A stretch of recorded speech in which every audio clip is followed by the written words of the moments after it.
বিধানসভা নির্বাচনের আরও খবর জানাতে কলকাতা থেকে যুক্ত হচ্ছেন দীপক দেবনাথ। দীপক, আপনার প্রতিবেদন আমরা দেখছিলাম, সেখানে আপনি বলেছেন প্রথম 4 ঘন্টায় 41% ভোট পড়েছে। এখন পর্যন্ত কত শতাংশ ভোট পড়েছে সেই হিসাব জানা গেছে কি? এবং ভোট নিয়ে প্রতিদ্বন্দ্বী দলগুলোর শীর্ষ নেতৃবৃন্দ কোনো মন্তব্য বা বিবৃতি দিয়েছেন কিনা? না, প্রথম প্রশ্নের উত্তর দিই। সেটি হচ্ছে যে দুপুর 1টা পর্যন্ত ভোট পড়েছে ৬২.18%। এখনো পর্যন্ত কোন রাজনৈতিক দলের পক্ষ থেকে শীর্ষ নেতাদের তরফ থেকে কোনো প্রতিক্রিয়া আসেনি। যদিও আজকে দ্বিতীয় দফার নির্বাচনের যে প্রচারণা সেগুলো কিন্তু চলছে। প্রধানমন্ত্রী নরেন্দ্র মোদী তিনি ইতিমধ্যেই কৃষ্ণনগরে একটি সভা করেছেন, তার আরো দুটি সভা রয়েছে।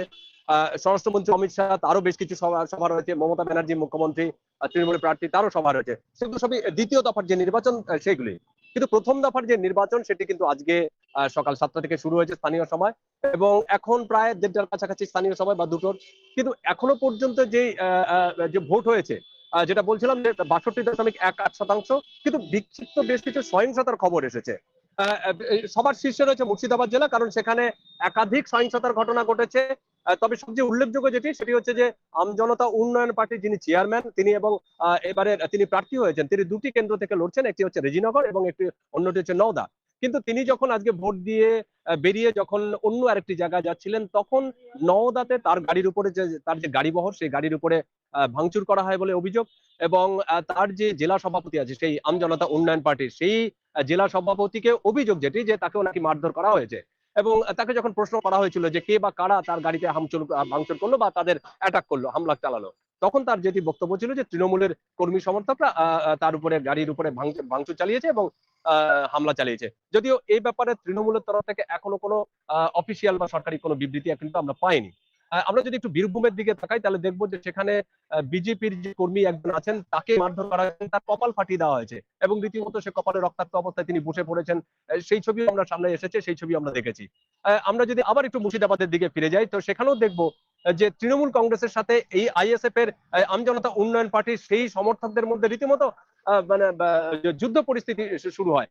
পরে ওই ঘটনাস্থলে কেন্দ্রীয় বাহিনী এবং রাজ্য যে পুলিশ আছে সেই তারা যান ঘটনাস্থলে, কিছুটা লাঠি পেটা করতে হয়, লাঠি চার্জ করতে হয়, তারপরে কিন্তু পরিস্থিতি কিছুটা শান্ত হয়। যদি আমরা মালদার দিকে যাই সেখানেও কিন্তু বিক্ষিপ্ত সহিংসতা খবর পেয়েছি। মোথাবাড়ি বলে একটি জায়গা রয়েছে, সেখানে কিন্তু সেক্টর অফিসারকে ঘিরে ধরে কিন্তু সেখানে একটা বিক্ষোভ দেখানো হয়। কিসের জন্য বিক্ষোভ?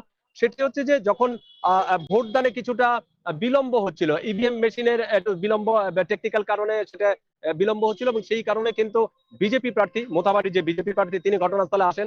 সেই সেক্টর অফিসার তখনও ঢোকেননি কেন, এরকম একটি প্রশ্ন তোলে। সেক্টর অফিসার যখনই সেই এলাকায় ঢোকেন তখন সেক্টর অফিসার হাত ধরে টানাটানি করেন, এবং ওই ঘটনায় স্থানীয় যারা ভোটার রয়েছিলেন তারাও কিন্তু জড়ো হয়ে যান এবং তাদেরও ক্ষিপ্ত হয়ে ওঠেন। তাদের প্রশ্ন ছিল যে সকাল থেকে লাইনে দাঁড়িয়ে রয়েছি, এখনো পর্যন্ত আমরা ভোট দিতে পারলাম না, এমনিতে গরম।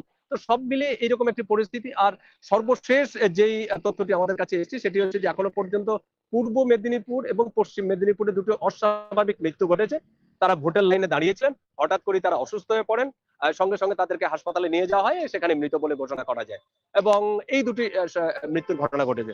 তবে মোটের উপরে এখনো পর্যন্ত রাজনৈতিক নেতারা বলছেন এর আগের যে নির্বাচনের সহিংসতা সেই সহিংসতা কিন্তু এখনো পর্যন্ত হয়নি। এটাই খুব ভালো লক্ষণ গণতন্ত্রের পক্ষে। রাত্রি। পশ্চিমবঙ্গ বিধানসভা নির্বাচনের সবশেষ পরিস্থিতি জানাতে যুক্ত ছিলেন দীপক দেবনাথ।